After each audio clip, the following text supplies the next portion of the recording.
오늘의 말씀은 열왕기하 2장 1절에서 11절 말씀입니다.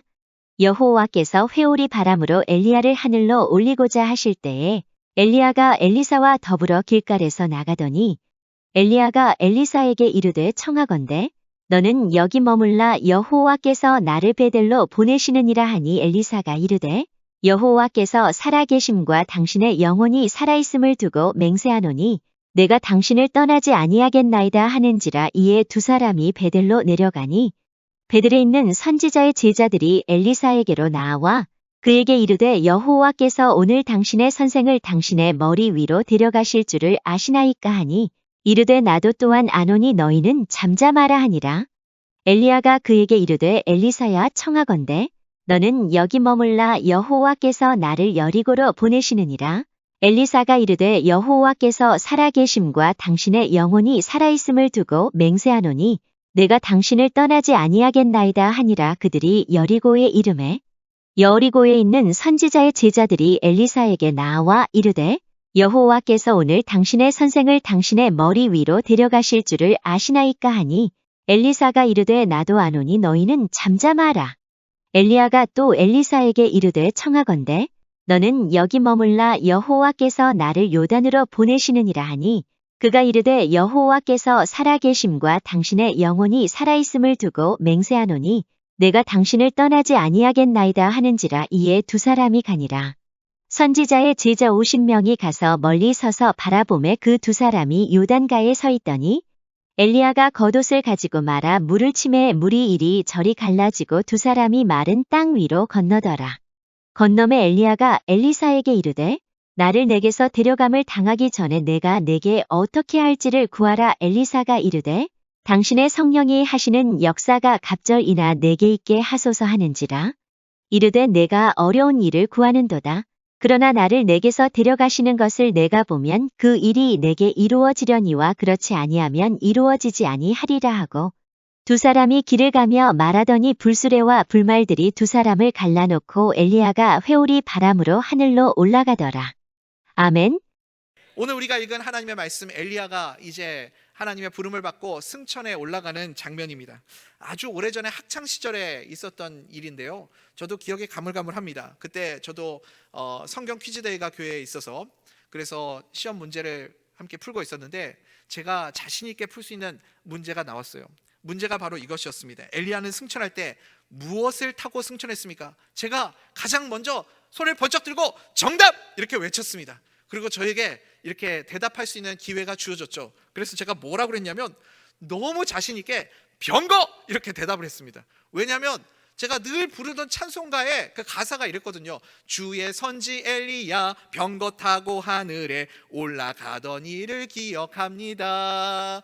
귀하고 짠짠짠 귀하다 짠짠짠. 여러분 우리 이 찬송 아시잖아요. 그래서 너무 맨날 부르던 찬송이니까 주의 선지 엘리야 병거 타고 하늘에 올라가던 일을 내가 잊지 않고 기억합니다. 이게 찬송가 가사가 머릿속에 박혀 있어가지고 엘리야가 뭐 타고 올라갔습니까? 할 때 망설이지 않고 병거! 이렇게 대답을 했는데 갑자기 사회자가 땡! 이러는 거예요. 제가 너무 상처를 받았어요. 아니 분명히 찬송가에 병거 타고 올라갔다고 했는데 정답이 뭐지? 여러분 혹시 정답을 아십니까? 제가 지금 성경 퀴즈 대회에 힌트를 지금 드리고 있는 겁니다. 오늘 설교를 못 들으신 분들은 또 이 질문을 드리면 병거라고 대답하시는 분들이 분명히 계실 거예요. 엘리야가 뭐 타고 올라가는지 우리 정답 열왕기하 2장 11절 말씀 한번 읽어보겠습니다. 시작. 두 사람이 길을 가며 말하더니 불수레와 불말들이 두 사람을 갈라놓고 엘리야가 회오리 바람으로 하늘로 올라가더라. 아멘. 여러분 뭐 타고 올라갔어요? 회오리 바람 타고 올라갔어요. 병거 타고 올라간 게 아니라 회오리 바람. 그러니까 갑자기 약간 또 마음에 이 찬송가를 생각하면서 그러면 안 되는데 이렇게 화가 나는 거예요. 아니 왜 찬송가 가사를 이렇게 해놔가지고 사람을 헷갈리게 만들어? 그랬는데 이게 저 말고 이거 가지고 항의하시는 분들이 있으셨던 것 같아요. 그래서 요번에 찬송가가 개역개정 성경 나오면서 찬송가 가사도 많이 바뀌었잖아요. 찬송가 가사가 슬그머니 바뀌었더라고요. 그래서 이 찬송가 199장 2절에 보니까 주의 선지 엘리야 바람 타고 하늘에 올라가던 일을 기억합니다. 이렇게 바꿔놨더라고요. 교묘하게 바꿔놨어요. 잘 바꿔놨죠. 엘리야가 여러분 뭐 타고 올라갔다고요? 회오리 바람을 타고 승천했습니다. 그때 엘리야 선지자와 늘 함께 있었던 사람이 있었습니다. 누구였습니까? 엘리사죠. 엘리사. 엘리야의 곁을 스토커처럼 그렇게 왜 자꾸 나 쫓아다니냐고, 이제 가라, 좀 내 곁에 머물지 말고 좀 떠나가라, 아무리 그래도 나를 떠나가라고 하지 마시옵소서 하면서 계속 엘리야를 스토커처럼 쫓아다닌 사람이 누구냐면 엘리사였습니다. 여러분, 엘리사가 엘리야를 쫓아다녔던 그 장소를 오늘 우리가 좀 주목해 보아야 됩니다. 이 장소가 중요한 상징적인 의미를 가지고 있기 때문에 그렇습니다.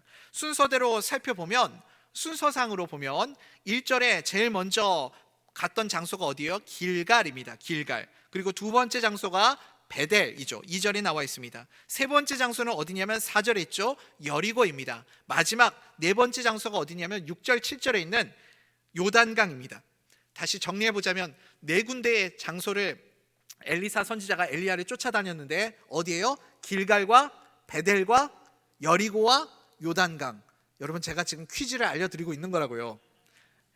이거를 머릿속에 딱 기억하십시오. 그래서 어디서부터 출발해요? 길갈에서 출발하고 그 다음에 베델, 여리고, 요단강, 이렇게 네 군데의 장소를 이동하게 됩니다. 마지막 요단강을 건너기 직전에 그 앞에서 이제 엘리야 선지자가 엘리사에게 묻는 겁니다. 너 왜 자꾸 나를 쫓아다니냐? 이제 요단강 건너가려고 하는데 왜 자꾸 나를 이렇게 귀찮게 쫓아다녀? 도대체 네가 원하는 게 뭐냐? 이렇게 묻는 거죠. 사실은 엘리야 선지자의 입을 통해서 하나님이 엘리사 선지자에게 묻는 거죠. 엘리사에게 네가 원하는 것이 무엇이냐? 그렇게 물을 때 엘리사도 엘리야에게 대답하고 있지만 하나님께 구하는 기도를 드리고 있습니다. 엘리사가 구하는 그 기도, 우리 유명한 말씀이죠. 엘리사가 뭐라고 구합니까? 2장 9절 말씀 같이 한번 읽어보겠습니다. 시작. 건너매 엘리야가 엘리사에게 이르되 나를 내게서 데려감을 당하기 전에 내가 내게 어떻게 할지를 구하라. 엘리사가 이르되 당신의 성령이 하시는 역사가 갑절이나 내게 있게 하소서 하는지라. 아멘. 엘리사가 구한 것이 무엇입니까? 옛날 성경에는 갑절의 성령의 은혜, 갑절의 은혜, 갑절의 영감, 이렇게 번역을 했었는데 지금 개역개정 성경에는 성령이 하시는 역사가 갑절이나 내게 있게 하옵소서, 이렇게 번역을 하고 있습니다. 여러분, 우리가 기도할 때 무엇을 구해야 할지 잘 모를 때가 있습니다. 도대체 내가 어떻게 기도해야 될까? 기도가 막막할 때, 혹은 특별한 기도 제목이 없을 때, 그럴 때 우리가 가장 먼저 구해야 할 기도가 무엇인가? 기도가 잘 안 나오거나 특별한 기도가 없을 때, 여러분, 그럴 때는 무조건 성령의 역사를 구하십시오. 성령의 충만함을 구하십시오. 그 성령의 은혜를 구하는 것이 우리가 구하는 기도 중에 가장 앞서는 기도가 가장 중요한 기도라는 거예요. 왜냐하면 하나님이 우리에게 주시겠다, 내가 너에게 주겠다, 이렇게 약속하신 약속 중에 가장 빠르게 우리에게 주시는 응답이 무엇이냐면 성령님입니다.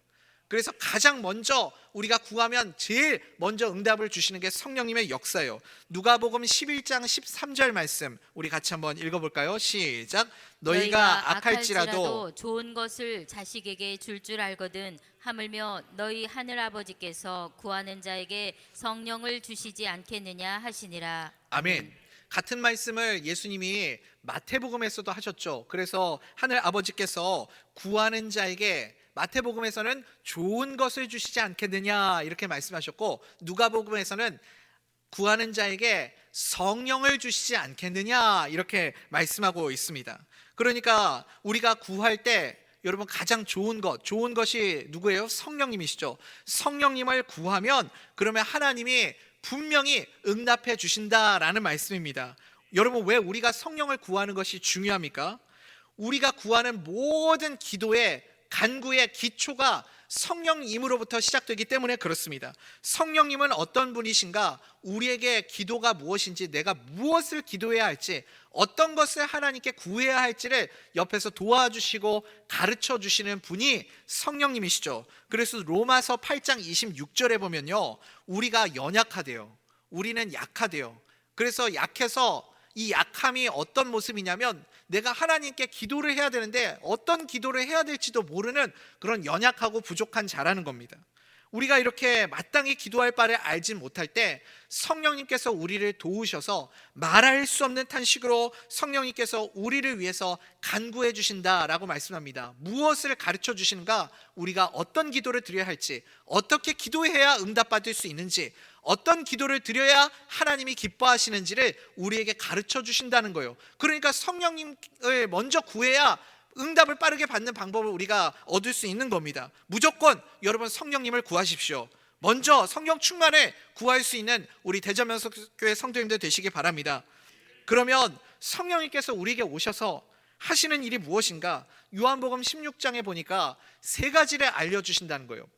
죄에 대해서, 의에 대해서, 심판에 대해서 이것들을 알려주신다, 그렇게 말씀하고 있습니다. 성령님이 아니고서는 우리가 이것을 깨달을 수 없다는 거죠. 성령님이 우리 가운데 오셨을 때 죄에 대해서, 아, 내가 죄인이구나, 내 안에 죄밖에 없구나, 나는 하나님 앞에 나아갈 수 없는 큰 죄인이구나, 이것을 성령님이 깨닫게 해주신다는 겁니다. 의에 대해서, 내 안에는 그래서 의가 하나도 없구나, 내가 붙잡아야 할 의는 예수 그리스도 십자가밖에 없구나, 이것을 깨닫게 해주시는 분이 누구라고요? 성령님이십니다. 그리고 마지막 심판에 대해서, 마지막 하나님이 셈하는 날이 있구나, 내가 이 땅을 살아가는 가운데 주님과 동행하며 주님이 기뻐하시는 삶을 살아가야 하겠구나, 날마다 주님을 믿음의 주요 온전하게 하는 이신 예수를 바라보아야 하겠구나, 그것을 계속해서 생각나게 하시고 깨닫게 해주시는 분이 누구라고요? 성령님이시라는 겁니다. 그래서 요약해보면 무엇인가? 성령님이 우리 가운데 오셔서 하시는 일이 무엇이냐면 우리의 삶의 가장 중요한 가치가 무엇인지를 알게 해주시는 분, 그분이 성령님이시라는 거예요. 믿으십니까? 여러분, 사실은요, 성령님이 우리 가운데 계시지 않으면, 그러면 내가 예수님을 온전히 믿는다는 것도 사실은 불완전하거나 불가능하다고 말할 수 있습니다. 그러니까 우리가 기도할 때 가장 먼저 무조건 구해야 할 기도가 무엇이냐면 성령님의 기도입니다. 성령님을 구할 수 있는 우리 모든 성도님들 되시기를 간절히 소원합니다. 오늘 엘리사도 그 기도를 드렸죠. 하나님, 엘리야 선지자가 묻잖아요. 도대체 네가 원하는 게 뭐냐? 네가 도대체 무엇을 바라느냐? 나에게 성령의 역사를 2배로 갑절로 허락하여 주시옵소서. 그렇게 성령의 역사를 구하지 않습니까? 기도가 막히고 무엇을 구해야 할지 모를 때 우리는 무엇부터 구해야 하는가? 무조건 성령부터 구하라. 이게 제일 중요하다는 것입니다. 왜냐하면 성령을 구하면 엘리사 선지자의 모든 사역도 갑절의 성령님의 역사가 일어난 이후에 모든 사역들이 그 뒤에 하나님이 주시는 은혜로, 역사로 이루어지기 때문에 우리의 삶도 마찬가지로 성령의 충만한 역사를 구하면 우리가 구하는 모든 것들이 자동적으로 오게 되어 있습니다. 내 안에 오신 성령님께서 그 다음에 내가 어떤 것을 구해야 하는지를 다 가르쳐 주시니까, 그러니까 내가 잘못 구하는 것이 있으면 성령님께서 내 기도를 수정해 주시기도 하고, 또 마땅히 구해야 할 바를 알지 못하고 때로는 좀 헛소리처럼 이상한 소리 하고 있으면 성령님께서 내가 뭘 기도해야 되는지 정확하게 또 가르쳐 주시기도 하는 거죠. 그래서 성령님으로 기도하게 될 때 우리는요, 참 신비한 경험을 하게 됩니다. 성령 안에서 기도하다 보면요, 어느 순간 내가 기도하고 있는데 내가 기도하고 있는 내 기도 소리를 들으면서 내가 왜 이렇게 기도하고 있지? 왜 처음에 기도하던 것과 다르게 기도하고 있지? 그리고요, 내가 기도하고 있는 내 목소리를 내가 들으면서 하나님의 뜻이 이것이구나, 성령님이 나에게 주시는 마음이 이것이구나 깨닫게 되는 순간들이 오게 됩니다. 여러분, 그런 느낌, 그런 경험 해보신 적 있으십니까? 기도가 깊어지면요, 어느 순간 성령님께서 내 기도를 바꾸시거든요. 어떨 때는 내가 기도하면서 기도가 깊어지면 성령님이 이렇게 나의 기도를 도와주시는데, 아, 이게 하나님의 뜻이구나, 내가 기도하면서 깨닫게 되는 거예요. 그렇게 성령님이 우리의 기도를 이끌어 가십니다. 느헤미야가 그랬죠. 느헤미야가 예루살렘 성이 불탔다는 소식을 들었습니다. 그곳에 있는 백성들이 고통을 받고 이 노략질을 당하면서 굉장히 힘들고 어려운 시간들을 지내고 있다는 소식을 듣고 너무 안타까운 거죠. 왜 하나님이 우리 백성들을 이렇게 방치하시는가, 화도 나고 또 탄식도 나오고 하면서 안타까워서 백성들을 위해서, 유대인들을 위해서 기도하는데요, 그렇게 기도하다 보니까 성령님께서 그의 기도를 조금씩 바꿔주시는 거죠. 느헤미야 기도가 어떻게 변했는지 한번 느헤미야 1장 11절 말씀 같이 한번 읽어보겠습니다. 시작. 주여 구하오노니 귀를 기울이사 종의 기도와 주의 이름을 경외하기를 기뻐하는 종들의 기도를 들으시고 오늘 종이 형통하여 이 사람들 앞에서 은혜를 입게 하옵소서 하였나니 그때 내가 왕의 술관원이 되었느니라. 아멘. 처음에는 예루살렘이 불탔다는 소식을 듣고 분노와 탄식으로 기도를 시작했는데, 그런데 점점 기도가 깊어지니까 나중에는 주님, 나의 인생의 길을 형통하게 만들어 주셔서 내가 이제 저 백성들을, 저들을 도울 수 있는 길을 열어 주시옵소서. 그렇게 그 기도가 변화되기 시작하는 거죠.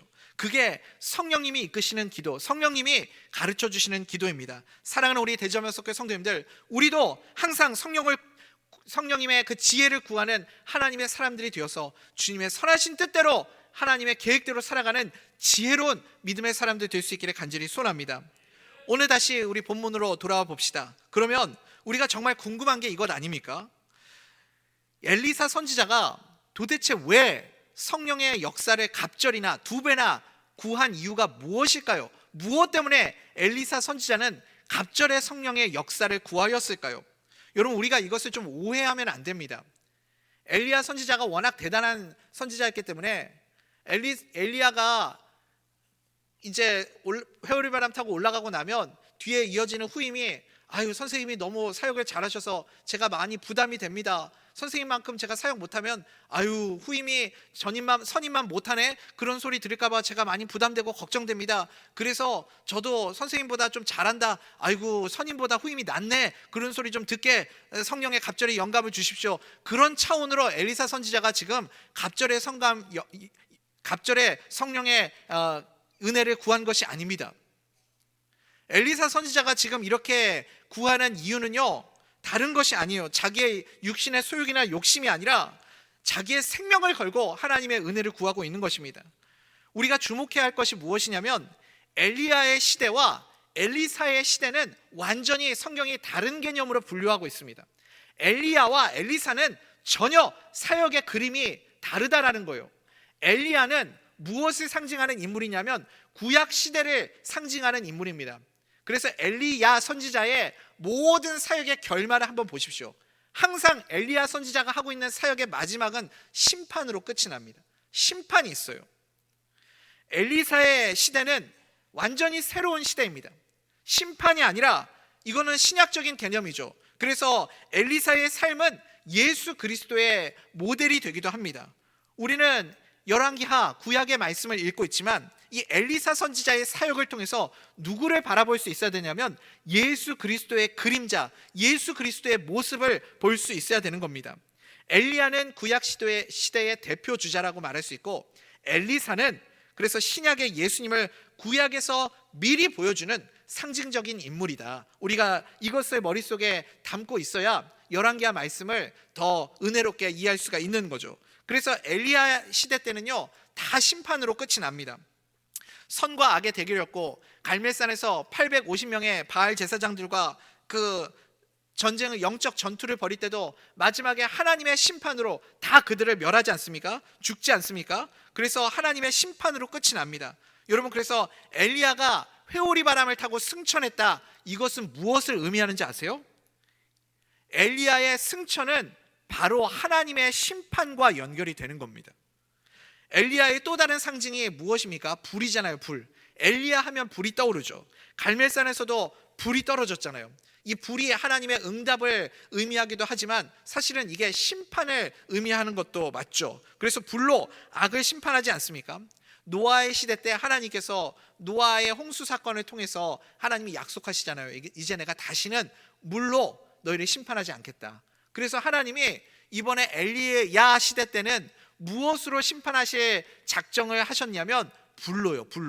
불로 이 땅을 심판하겠다. 내가 내 백성들을 다 멸하여 버리겠다. 하나님이 작정하신 거예요. 그래서 계속해서 복선처럼 엘리야를 통해서 하나님이 불로 심판하실 것이다. 너희에게 이런 불의 심판이 임하게 될 것이다. 불의 심판이 임박하였다. 계속해서 하나님이 그것을 보여주신 거죠. 그래서 엘리야의 사역은 언제나 불과 관련이 있습니다. 지난 저녁에 저녁이 아니죠. 오늘 새벽이었죠. 우리 월상 예배 때 우리가 함께 열왕기하 1장 말씀을 나눴는데, 이스라엘에 이제 아합 왕이 죽은 다음에 아하시아 왕이 새로운 왕으로 등극을 하였습니다. 근데 이 아하시아 왕이 다락난간에서 떨어져 가지고 중병에 걸렸어요. 중병에 걸려서 어차피 조금 있으면, 시간이 지나면 이 사람은 병이 들었기 때문에 죽게 될 사람입니다.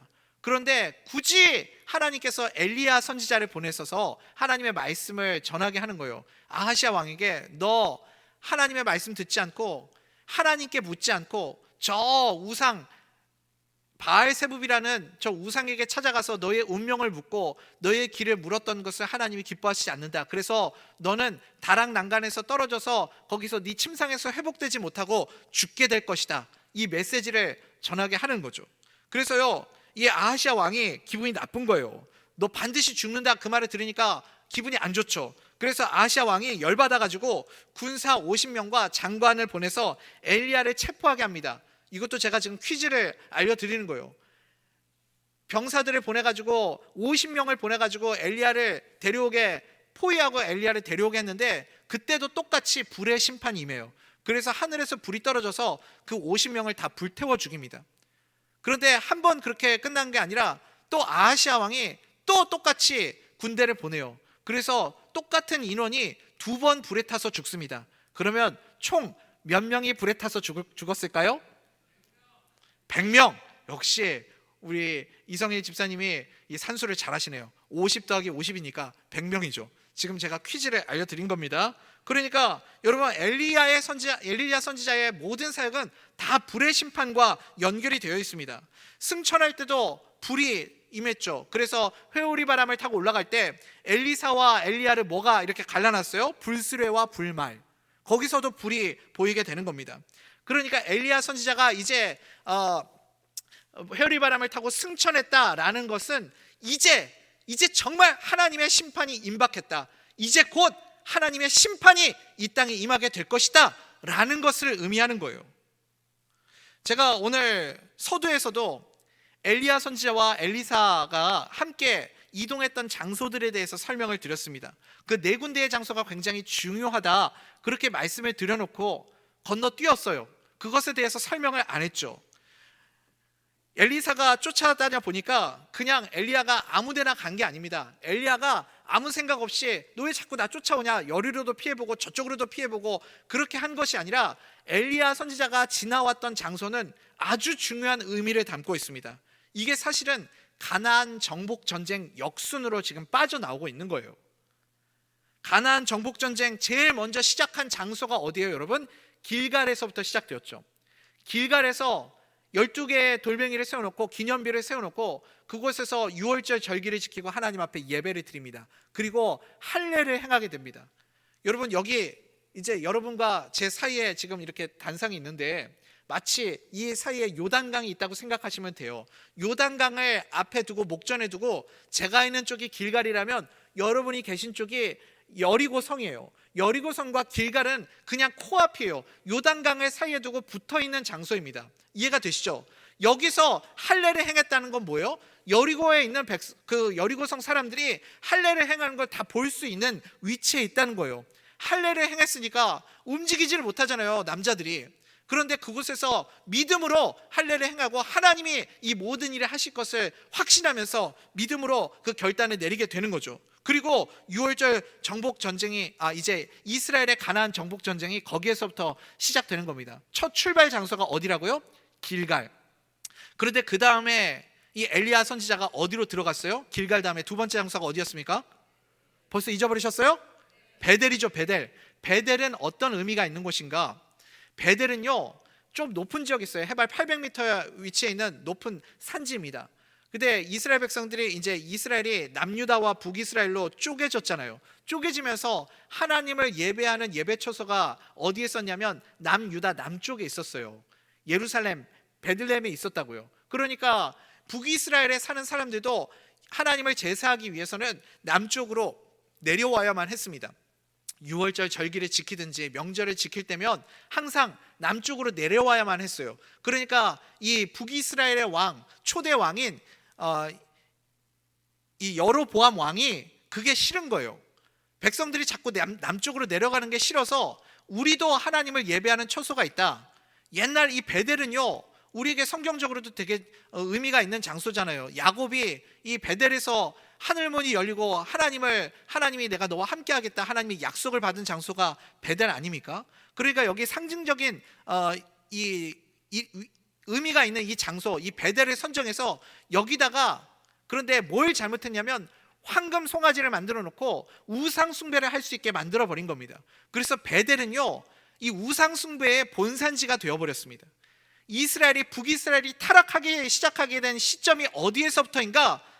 이 베델에서부터 북이스라엘이 타락하기 시작했다는 거죠. 북이스라엘이 하나님을 떠나기 시작한 시점이 베델이라는 겁니다. 그래서 길갈에서 시작해서 베델로 들어간 거예요. 그리고 다시 돌아 나오는 거죠. 여리고로. 제가 말씀드렸죠. 여리고하고 길갈은 바로 코앞이에요. 여리고하고 길갈은 이 요단강만 지나가면 그냥 길갈로 도착하는 겁니다. 예루살렘 가나안 정복 전쟁의 첫 번째 전투였던 여리고성, 그 여리고까지 도착해서 이제 이 요단강가를 건너려고 하고 있는 입장입니다. 엘리야 선지자가 이 요단강을 건너잖아요. 그러면 엘리야 선지자는 들려 올림을 받고 그 다음에 뭐가 임하는 거예요? 심판이 임하는 거라고요. 이해가 되십니까? 하나님이요, 지금 엘리야 선지자를 통해서 이 가나안 정복 전쟁 역순으로 이렇게 들어갔다가 나오는 이유가 무엇이냐면, 하나님이 말씀하시는 거예요. 엘리야 선지자를 통해서 내가 여기서 손 털었다. 나 이제 더 이상 너희들과 함께하지 않는다. 내가 너희들 버렸어. 내가 가나안 이 땅, 젖과 꿀이 흐르는 이 땅을 내가 너희에게 주겠다고 약속했는데 그 약속을 내가 철회한다. 내가 너희에게서 떠나고 이제 너희에게 심판의 불이 임하게 될 것이다. 그것을 하나님이 지금 말씀하시는 거라고요. 그걸 누구만 알았어요? 아무도 몰랐어요. 누구만 알았어요? 엘리사만 알았어요. 엘리사만 알았다고요.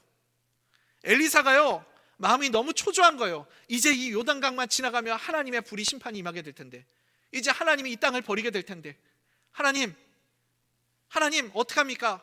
엘리야 선지자가 지금 이 요단강을 지나가기 직전인 거예요. 처음 그 들려올림 받는 그 처음 하나님의 약속이 있었던 그 길갈의 장소로 건너가기 직전인 겁니다. 거기에서 마지막으로 하나님이 물으시는 거예요. 내가 너에게 뭘 해주길 원하느냐?